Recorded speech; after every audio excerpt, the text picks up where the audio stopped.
tal vez Sergio me pueda ayudar de que termine los 45 minutos. No sé si ya entró a sala. Estoy aquí, doctora. Buenas Ya, noches. buenas noches, Hito. Ni bien termine, ¿será que envía el link usted para que podamos inmediatamente continuar ya? Ahí vamos a avanzar opción. Evalúa hasta Ascaris lumbricoides, ¿no es cierto? Sí, doctora. Ya. Entonces, Trichuris es otro parásito, otro elemento nemátodo, también de localización intestinal, pero a diferencia del Ascaris lumbricoides, su localización es intestino grueso. Entonces, ambos parásitos pueden cohabitar porque uno su localización es a nivel del intestino delgado y el trichuria a nivel del intestino grueso.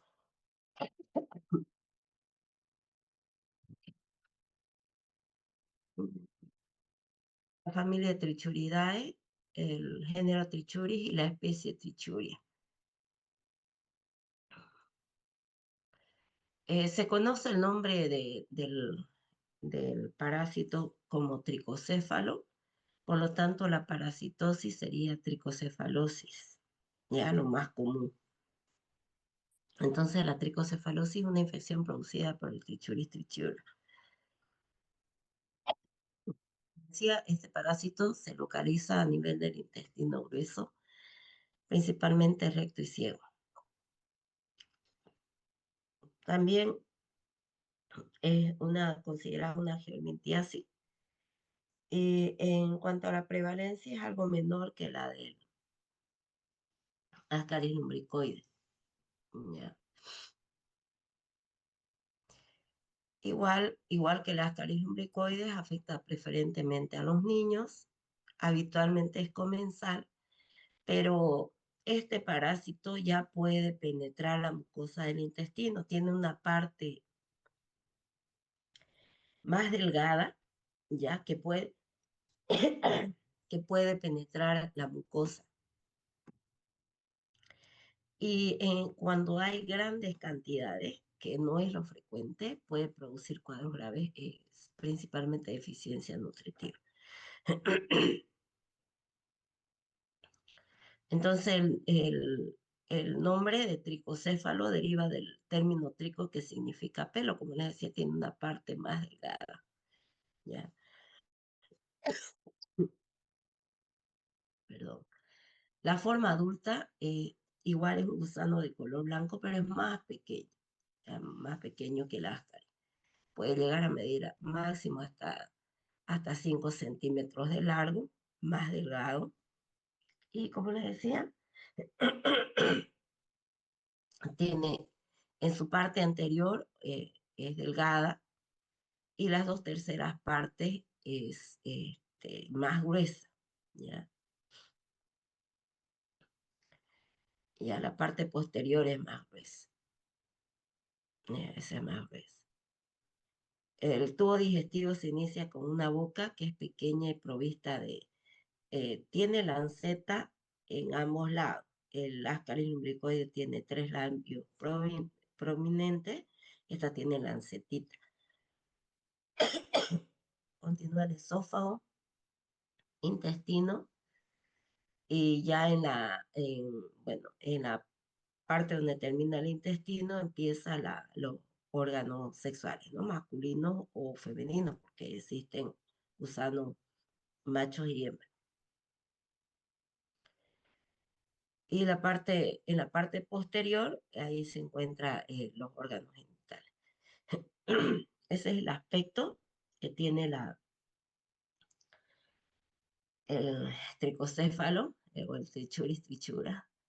La parte anterior más delgada, las dos terceras partes, la parte posterior más gruesa, ¿no? En este extremo estarían los órganos genitales. La hembra siempre termina en forma recta, ¿ya? Y su oposición es de 3.000 a 20.000 huevos por día de la hembra. Entonces, mucho menor, no llega al 10%, ¿no? De lo que va a depositar la hembra del Ascaris lumbricoides, entre 3.000 a 20.000 huevos por día. Comparamos con el Ascaris, 200.000, ¿no? El macho en su extremo posterior termina también en una curvatura pronunciada. Miren, y esto es la parte ya terminal, esta es la espícula copulatriz, ¿no? Con lo que va a copular a la hembra. De aquí ambos, ¿no? El gusano hembra en la parte posterior termina en forma recta, el macho termina en curvatura y al final estaría la espícula copulatriz. La hembra mide de 3 a 5 centímetros y el macho de 3 a 4. Bueno, si ustedes ven acá, se aprecia casi prácticamente todos son machos, ¿no?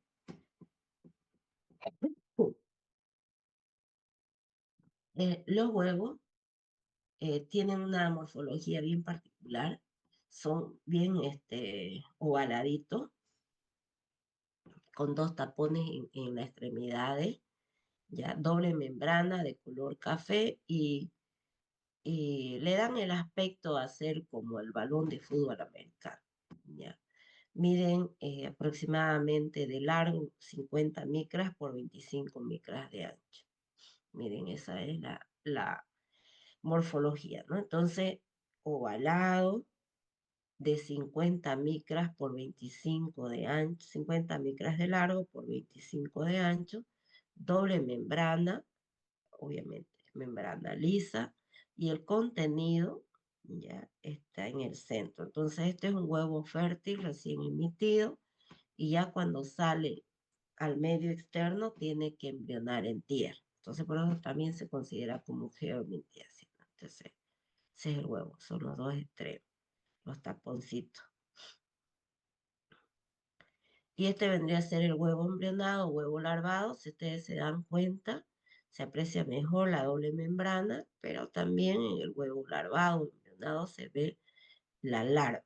Este ya es un huevo que puede encontrarse en una materia fecal antigua o que está embrionando en tierra.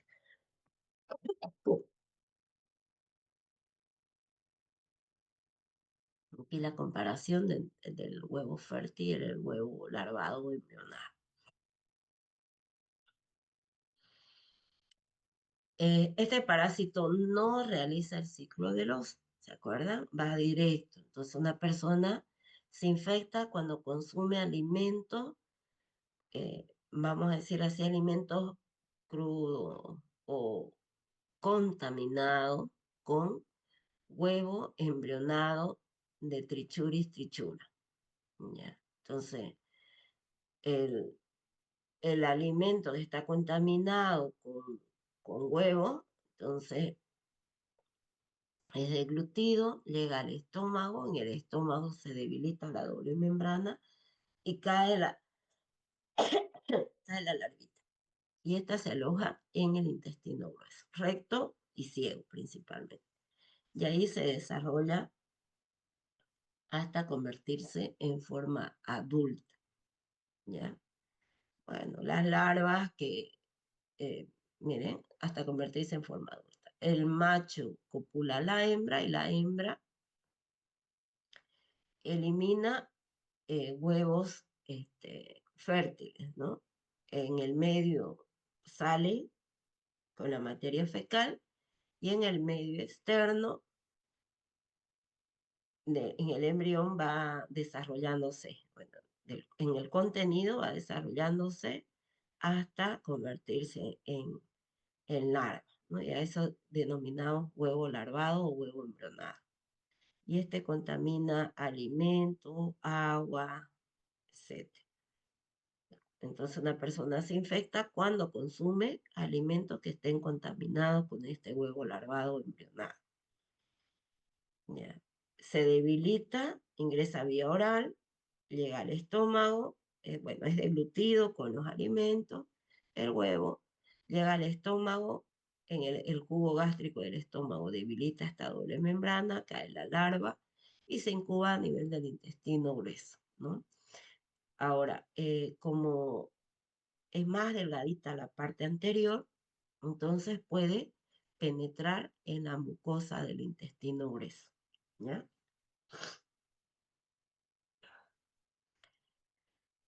Como, bueno, acá es lo mismo, ¿no? Aquí lo que les decía, no cumple el ciclo de lo, un ciclo más directo, ok, ya sin hacer el ciclo de los. Mm, Creo que está todo dicho. A ver, acá, el tiempo de vida, vamos a ir siempre comparando entre uno y otro parásito para que no nos olvidemos, ¿ya? Dijimos del Ascaris lumbricoides que se localizaba en el intestino delgado. No penetraba la mucosa, sino que más bien se pegaba gracias a que tenía a nivel eh, de su cubierta una cutícula y también presentaba estrías, ¿se acuerdan? Entonces, este sí puede penetrar la mucosa del intestino grueso. El anterior era delgado, este es intestino grueso, ¿ya? Los huevos, perdón, los ácaris lumbricoides pueden vivir hasta un año, estos pueden vivir de 1 a 3 años, ya más tiempo. Y bueno, estos se enclavan por su parte delgada en la mucosa del intestino grueso.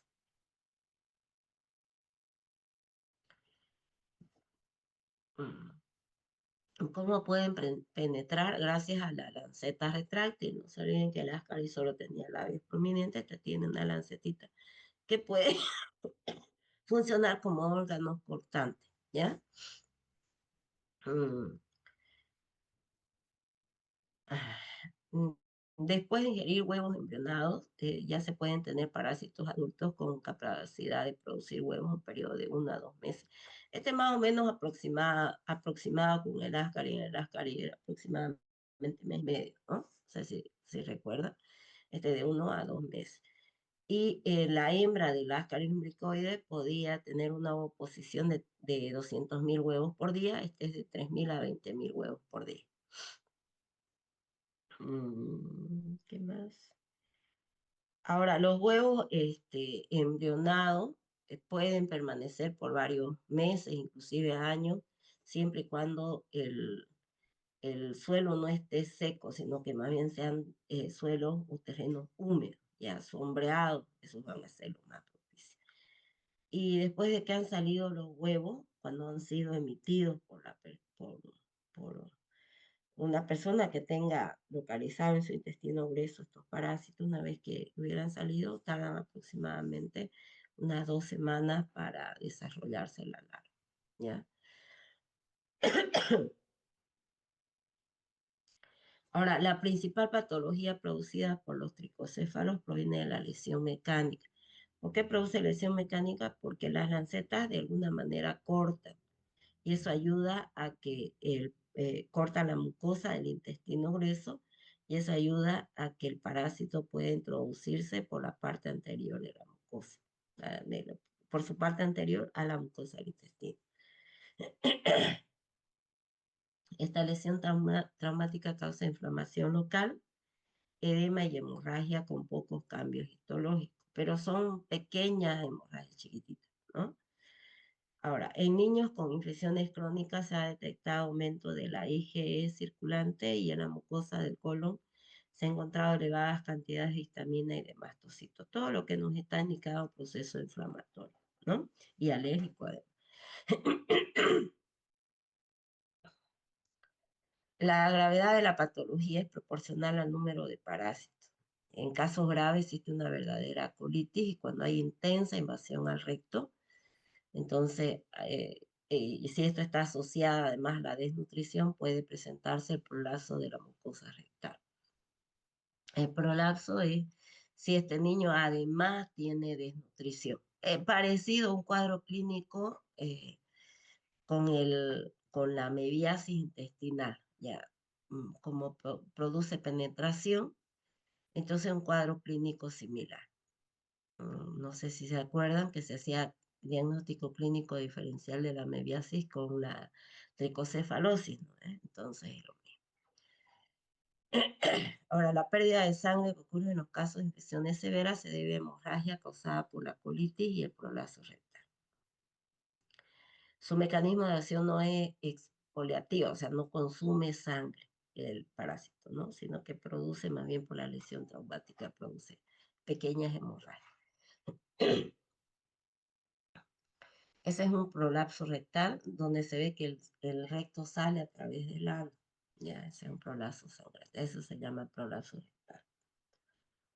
Ahora, en caso de que un niño que además esté con cuadro de desnutrición, caso grave de tricocefalosis y tenga atonía del esfínter, entonces puede ser este prolapso, y si es producida por tricocéfalo, se va a ver ya los parásitos en el prolapso. Pero más adelante les voy a mostrar otra diapositiva. Enfermedades concomitantes que causan colitis o rectitis como la mebiasis agravan las lesiones de la tricocefalosis, lo que les decía, ¿no? Entonces, puede haber concomitancias también, no solamente de la ascariasis, sino también de la amebiasis, ¿no? Estos son el minto, las amebas son protozooales. Ahora, las ulceraciones producidas en amebiasis o en otras enfermedades pueden confluir con las lesiones que causan los tricocéfalos y aumentar de esta manera la patología de la enfermedad. Ahora, ocasionalmente los parásitos pueden introducirse en el apéndice y causar inflamación también en este órgano. Miren, aquí una colitis amebiana asociada a tricocéfalos y acá se puede apreciar los tricocéfalos.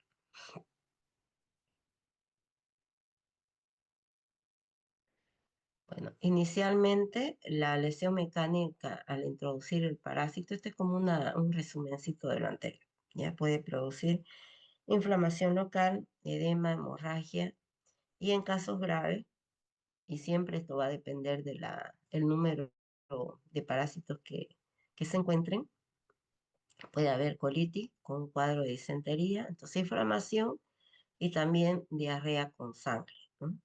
Prolapso rectal en caso de que haya invasión al recto asociada a desnutrición y salida bueno, miren aquí se observan los parásitos, ¿no? Bueno, vamos a las manifestaciones clínicas de las patologías. En infecciones leves, especialmente en adultos con buen estado de salud, no hay síntomas y se van a diagnosticar por hallazgo ocasional de huevos al examen coproparasitológico. En infecciones de mediana o moderada, el dolor es tipo cólico, diarrea ocasionales, sensibilidad al palpar la fosa celíaca derecha, ya. Por la localización, ¿no? Dijimos principalmente ciego, recto, ya.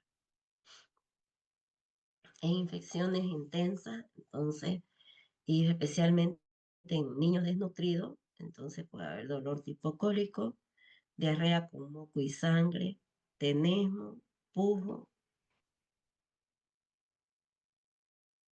una diarrea típica con moco y sangre, un cuadro disentérico típico, y en niños desnutridos con hipotonía de los músculos perianales, relajación del esfínter anal, entonces prolapso rectal. Ya aquí se ve la mucosa rectal inflamada y sangrante y se prolapsa.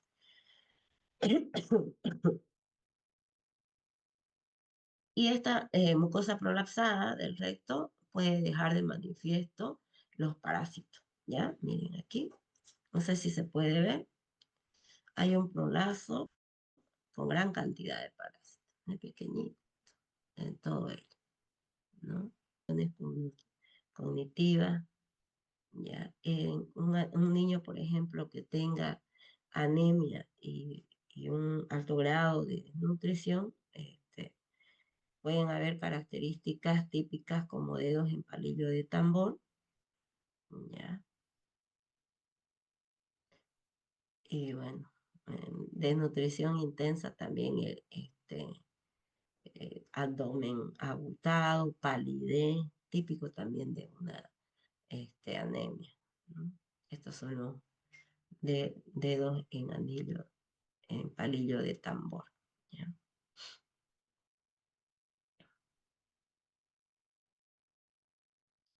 Aquí lo mismo que ese rato, es como un resumen, una sola diapositiva. ¿Ya? El diagnóstico, infecciones intensas, la información clínica importante que orienta hacia el diagnóstico son el tenemos frecuente, la disentería, otros datos, estatura baja, desnutrición, dedos en palillo de tambor y prolazo rectal. Y si se observan los parásitos en la mucosa rectal que sobresale, entonces ya no, ahí no queda duda porque se está observando el agente que está produciendo. ¿Ya? Hay que hacer un diagnóstico clínico diferencial de otras infecciones producidas por microorganismos como entamoeba histolítica, que es productor de la mebiasis, del Balantidium coli que produce la balantidiasis, de la disentería bacilar producida por la Shigella dysenteriae y de otros tipos de colitis ulcerativa que son producidas por otras causas.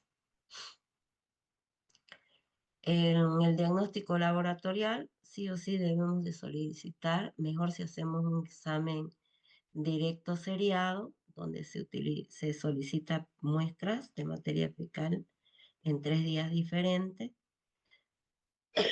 buscando los huevos, ¿no? Eso, ¿no? Los huevos fértiles. O podemos solicitar también la técnica por concentración por centrifugación, más conocida como técnica de Ricci, donde se trabaja con mayor cantidad de muestras para poder observar mejor los parásitos. Este no es un método que se utilice convencionalmente, sino más que todo en investigación, para ver la cantidad de huevos por gramos de materia fecal. Dependiendo cuántos huevos se logren contar por cada gramo, si es mayor a 1000, perdón, menor a 1000, se trataría de una infección leve, 1000 huevos por cada gramo, entre 1000 a 10.000 de mediana intensidad y ya intensa cuando hay mayor a 10.000. Ahora, ¿cómo podemos sacar esto? Por ejemplo, ¿no? El número aproximado de parásitos ya por cantidad, por cada gramo, se lo divide entre 200, ¿ya? Y eso nos va a indicar en qué, cuánto nos salga, si se trata de una lesión leve, mediana o intensa. Ahora, más o menos, ¿no? Unos 1000 huevos por cada gramo de materia fecal equivale a 5 parásitos en el cuerpo. ¿Ya? Aquí estaríamos hablando eh, eh, 50 aproximadamente, ¿no? Y acá más de 50 parásitos. Ya en más de 50 ya estamos hablando de una infección intensa.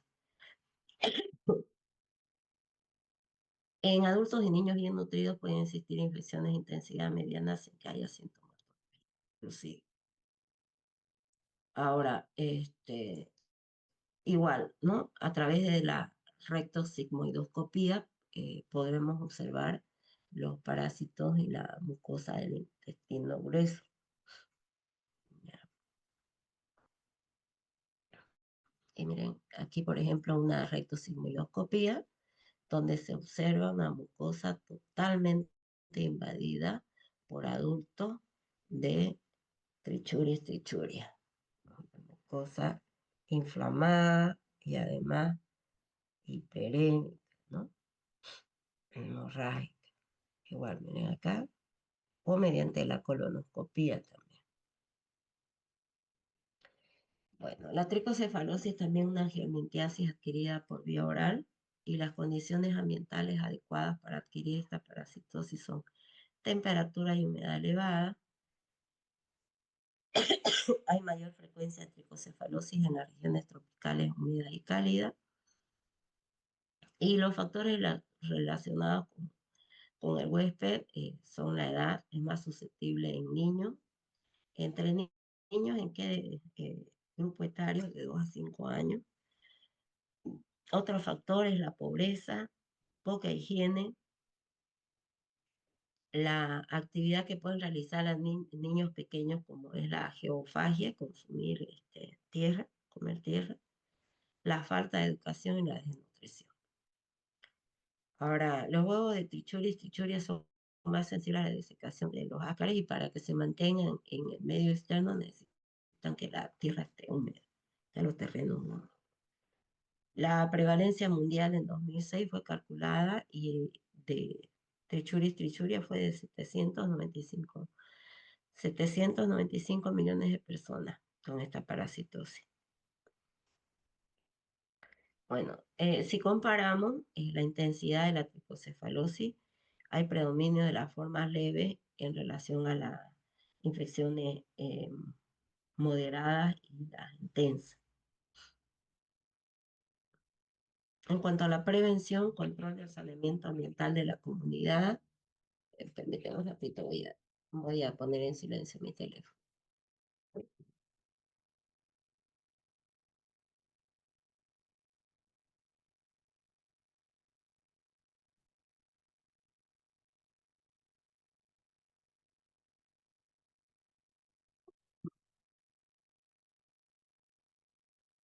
Control de artrópodos y de vectores mecánicos, adecuada eliminación de excretas, buenas letrinas, utilización de agua potable o hervida, lavado de verduras y alimentos, buena higiene personal y educación sanitaria.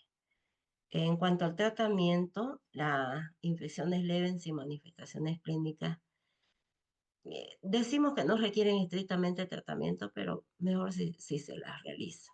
¿Ya? Y si son, así evitamos también un poco que haya mayor contaminación del medio donde se encuentran las personas. ¿Ya? Buenos antihelmínticos son los benzimidazoles, pero los más específicos, antes se encontraba en nuestro medio pamoato de oxantel, que ese es el mejor tratamiento.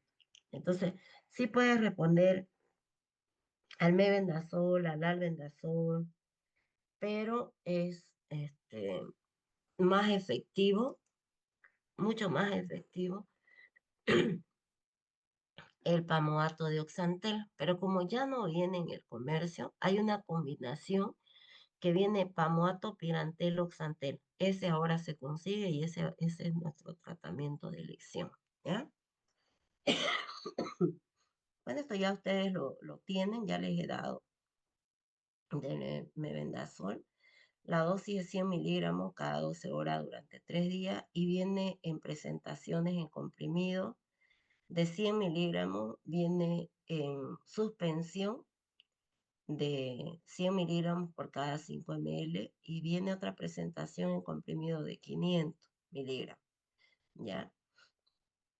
Pero si ustedes se dan cuenta, miren, la tasa de curación es de 70% con estas dosis, ¿ya? Y si se administra dosis única, apenas entre el 40 al 70 se llega. Entonces, la efectividad contra los tricocéfalos, mm, si bien supera a los otros benzimidazoles, pero no llega, pues, ¿no?, a un alto porcentaje. Así que es bueno saberlo y tomar en cuenta para que podamos nosotros buscar una alternativa más específica, que sea más sensible, más específico y sensible, ¿ya? Este es el ideal, el pamato de Oxantel, y la dosis en infecciones leves, dosis única de 10 miligramos por kilogramo, e infecciones moderadas y severas, 10 miligramos por kilogramo día durante 3 días. Como no se consigue en la mayoría de los países el medicamento de forma independiente, antes sí, como les decía, pero ahora viene una combinación como pamoato de Oxantel pirantel, ya, ambos. Entonces, el nombre comercial no interesa. Lo que interesa es su principio activo. Entonces, el principio activo es pamoato de oxantel pirantel. Vienen ambos, ¿ya? Ok. Entonces, comprimido, así, vienen comprimidos de 100 miligramos de Pirantel base y 100 miligramos de Oxantel. Y en suspensión, 50 ml de Pirantel base y 50 ml de Oxantel base.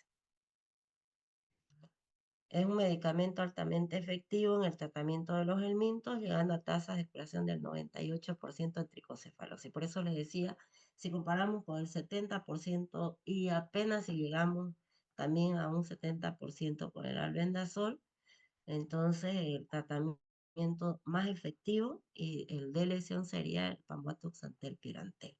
Ese es nuestro tratamiento.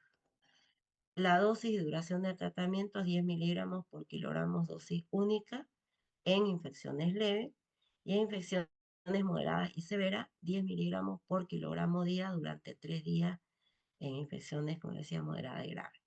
¿Ya? Otras medidas terapéuticas sería en el caso de que hay tratamiento, en caso de prolapso rectal, entonces por parte del pediatra o del cirujano pediátrico, una reducción manual de la mucosa prolapsada previa extracción de los parásitos visibles. ¿Ya? Ahora, el tratamiento de fondo para el prolapso es la corrección del estado nutricional y la curación de la parasitosis. ¿Ya? Entonces, sí, y además si hay anemia asociada, hay que hacer también tratamiento para la anemia. ¿Ya? Bueno, a mí no me permite inmediatamente poder compartir nuevo enlace o nuevo link. Por favor,